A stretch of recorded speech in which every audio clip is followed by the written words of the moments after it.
नमस्कार साथियों, आज की टेस्ट सीरीज का पहला प्रश्न देखिए। आज की टेस्ट सीरीज का पहला प्रश्न क्या है? चोरयामासु इति रूपम वर्तते। जो यह शब्द दिया है चोरयामासु इति रूपम वर्तते, यह किसका रूप है, मतलब यह किस लकार का रूप है, ऐसा हमने बताना है। व्याकरणिक प्रश्न है तो देखिए, पहला ऑप्शन आशीष लिंगः, विधिलिंगः, लोटः या लिटः। तो इन चारों ऑप्शन में से कौन सा सही होगा? प्रिय विद्यार्थियों, आप भी इन क्वेश्चन को सोल्व करने का प्रयास कीजिए और जो आपका गलत होता है तो वो हम आपको बताते ही जा रहे हैं। अगर आपका सही होगा तो आपका कॉन्फिडेंस लेवल भी बढ़ेगा, जिससे आपको पेपर में बड़ी आसानी रहेगी। देखिए, इसका सही आंसर होगा ऑप्शन नंबर डी, लिटः, लिट लकार। ठीक है, तो यह धातु कौन सी है? यह चुरादी गण के अंतर्गत आने वाली धातु है। किसके अंतर्गत? चुरादी गण के अंतर्गत आने वाली है। यह आपका पीजीटी के लिए मैंने बता दिया। और जो चोरयामासु है यह रूप कौन से लकार का है? तो लिट लकार का है। यह ऐसा आपका टीजीटी तक पहुंच सकता है, पीजीटी में तो आने की संभावना है ही है। तो दूसरा प्रश्न देखिए, एतद शब्दस्य नपुंसकलिंगे द्वितीया विभक्ति द्विवचन रूपम। एतद शब्द रूप है, एतद शब्द रूप को अच्छी तरह से जरूर पढ़ लीजिएगा। इसकी द्वितीय विभक्ति द्विवचन रूप बताइए। एतत्, एतौ, एते या एतानि। तो इसका सही आंसर होगा आपका ऑप्शन नंबर बी, एते। क्योंकि जो इसका रूप कैसे चलेगा? इसका रूप चलेगा एतत् एते, एतत् एते एतानि, एतत् एते एतानि। और दूसरी विभक्ति भी यही बनेगी। और बाकी के जो शब्द रूप बनेंगे वो इनके पुल्लिंग की तरह ही बनेंगे, एतत् पुल्लिंग की तरह। अगला प्रश्न देखिए, अगला प्रश्न है मातुः स्मरणम इत्यस्मिन् प्रयोगे षष्ठी विभक्तिः सूत्रमस्ति। मातुः स्मरणम इत्यस्मिन् प्रयोगे षष्ठी विभक्ति वर्तते। तो षष्ठी विभक्ति क्या होगी, किस सूत्र के द्वारा होगी? तो यह प्रश्न तो बहुत बार आता है। अभी षष्ठी विभक्ति हुई है मातुः शब्द में, तो किस सूत्र के द्वारा हुई है? देखिए, षष्ठी हेतु प्रयोगे, षष्ठ्यर्थसर्थ प्रत्ययन, अधिगर्थदेशाम कर्मणि, कर्तृकर्मणो कृतिः। तो इन चारों में से इसका सही आंसर होगा अधिगर्थद येषाम कर्मणि, इस प्रकार से। अगला प्रश्न देखिए, गति बुद्धि प्रत्यवसान अर्थ शब्द कर्मा कर्म कर्मकाणाम मणिकर्ता स अणु इति सूत्रस्य प्रत्यवसानार्थे किम उदाहरणम। तो इसका उदाहरण क्या होगा? इसका उदाहरण होगा आपका, देखिए ऑप्शन कौन कौन से हैं। आस्यच्च अमृतम देवान, आस्यात सलीले पृथ्वीम, वेदम अध्यापयद्विधम, वेदार्थम स्वान वेदयत। तो इन चारों में से पहला ऑप्शन इसका सही होगा। इसके पश्चात अगला प्रश्न है, रामम अध्यापयति न्यायशास्त्रम इत्युदाहरणम भवति। तो यह जो उदाहरण दिया हुआ है यह किसका है? तो देखिए, कर्तृ इप्सितम कर्म, अकथितम च, या गति बुद्धि प्रत्यवसानार्थम शब्द कर्म, या अधिशिंग स्थासाम कर्म। इन चारों में से इसका सही ऑप्शन क्या होगा? ऑप्शन नंबर थर्ड होगा, रामम अध्यापयति न्यायशास्त्रम, यह इसका उदाहरण होगा। और यहाँ पर कौन सी धातु है? यहाँ पर कर्म धातु है, मतलब कि कर्म करने अर्थ में है।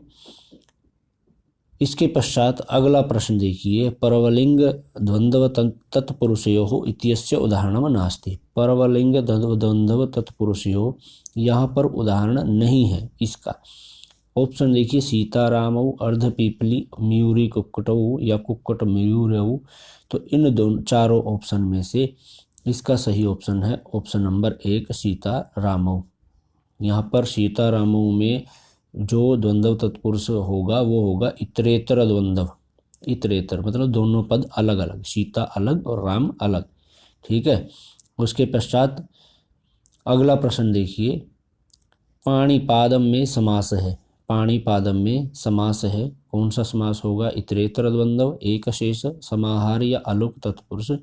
तो इन चारों में से सही आंसर होगा समाहार द्वंद्व। और इसका लौकिक विग्रह क्या बनेगा?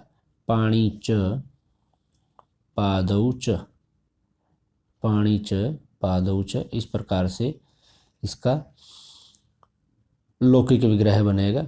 और इसमें संपूर्ण पद जो है वो कैसा होता है, नपुंसक लिंग होता है। ठीक है।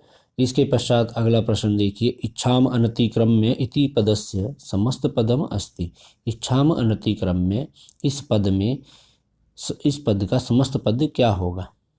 तो देखिए, इच्छा अतिक्रम में, अतिच्छम, यथेच्छम या प्रतीच्छम, तो इन चारों ऑप्शन में से जो सही आंसर होगा इसका वो होगा ऑप्शन नंबर बी, यथेच्छम।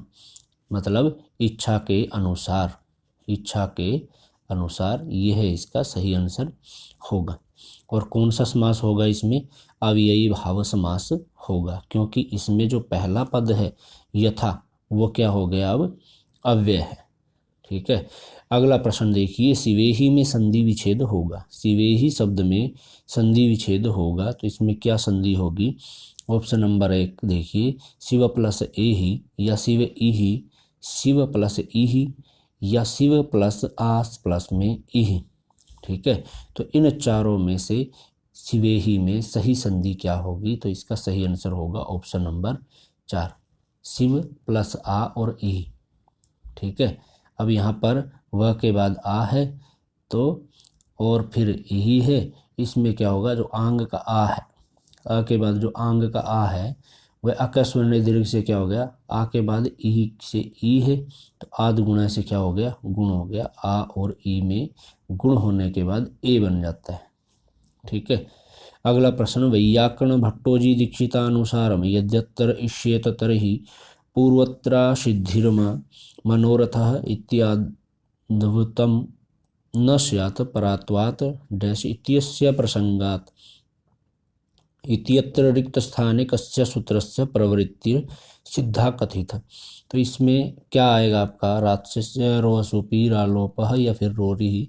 इन चारों में से इसका सही आंसर होगा आपका ऑप्शन नंबर 4, रोरी। क्या होगा, रोरी होगा। इस प्रसंग के अंतर्गत यह आता है। अगला प्रश्न है, एषु कथमत सूत्रम प्रगृह्यम संज्ञाम न विद्यते। इनमें से कौन सा सूत्र है जो प्रगृह्य संज्ञा में नहीं गिना जाता है, नहीं आता है? ऑप्शन है, इदुदेद द्विवचनम प्रगृह्यम, अदसोमात या निपात एका जनांग या प्लुत प्रगृह्य अनिच्छि नित्यम। तो इन चारों ऑप्शन में से सही ऑप्शन होगा इसका ऑप्शन नंबर 4 होगा। ठीक है। इदुदे द्विवचनम प्रगृह्यम होता है, अदसोमात से प्रगृह्य संज्ञा होती है, निपात एका जनांग इससे भी प्रगृह्य संज्ञा होती है। अगला प्रश्न है, याज्ञवल्क्य स्मृति अनुसार लिखितम भुक्ति ही साक्षिणश्चेति किम।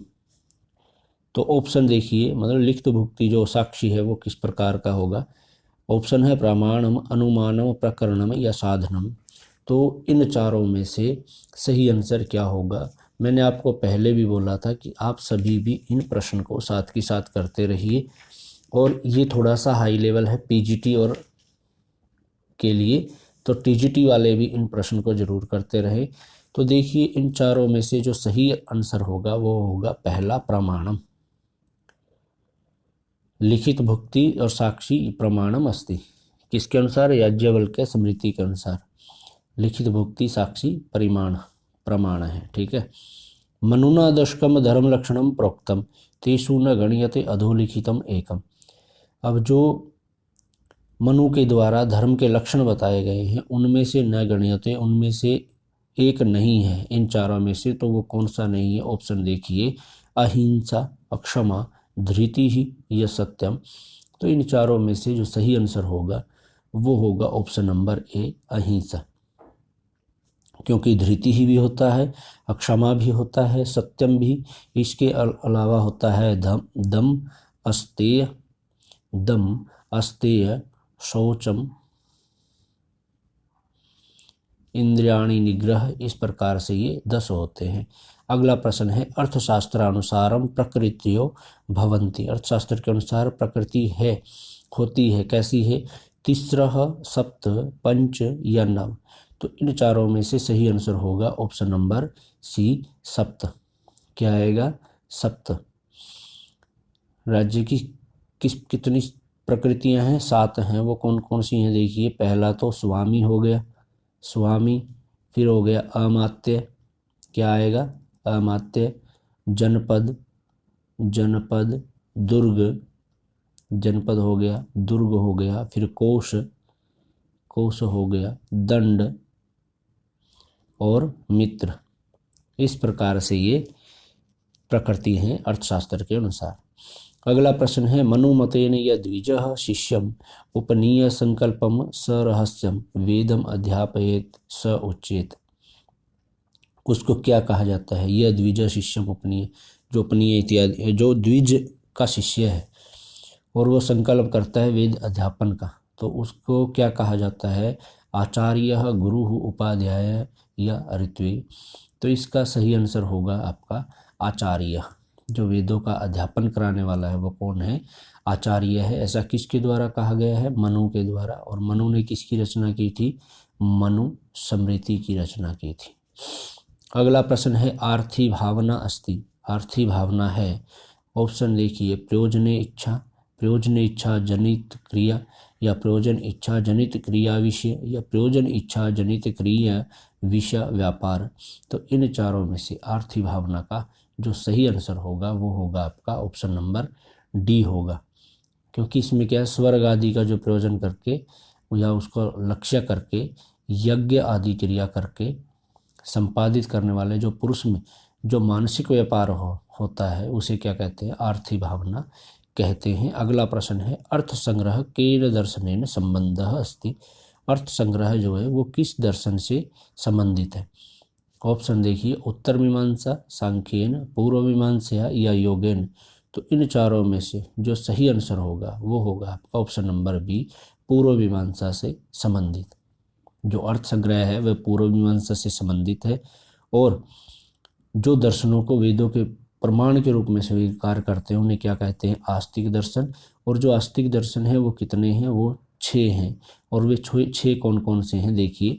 पहला सांख्य दर्शन, सांख्य दर्शन कपिल मुनि के द्वारा जो इनके प्रवर्तक रहे हैं। फिर दूसरा योग दर्शन, इसके प्रवर्तक पतंजलि रहे हैं। इसके बाद न्याय दर्शन, जिसके प्रवर्तक गौतम ऋषि रहे हैं। फिर वैशेषिक, वैशेषिक के कणाद रहे हैं, इन्हीं को उलूक औलूक्य भी कहते हैं। पूर्व मीमांसा, पूर्व मीमांसा के प्रवर्तक रहे हैं जैमिनी। और उत्तर मीमांसा या वेदांत के प्रवर्तक रहे हैं बादरायण। तो इस प्रकार से ये 6 आस्तिक दर्शन हैं जिनके हमने प्रवर्तक और किसने किस दर्शन का जो प्रवर्तक है ये हमने जाना। अगला प्रश्न देखिए, लिप्य अनुसंधान कृते प्रारंभिको अनुसंधानकर्ता का, लिपि अनुसंधान का प्रारंभिक अनुसंधानकर्ता कौन है? ऑप्शन देखिए, जेम्स प्रिंसेप या James Collingwood, colonel Tod, Max Muller. तो इन चारों में से सही आंसर होगा option number A, James Prinsep. James Prinsep को भारतीय लिपि का अनुसंधानकर्ता या वाचनकर्ता कहा जाता है। ठीक है। अगला प्रश्न, कठोपनिषद के अनुसार नचिकेता ने यम से वर मांगा था। तो इन्होंने यम से क्या वर मांगा था? ऑप्शन है पुत्र प्राप्ति, स्वर्ग का राज्य, देवत्व, या पितृपरितोष यज्ञ विद्या का ज्ञान, या आत्मा का ज्ञान।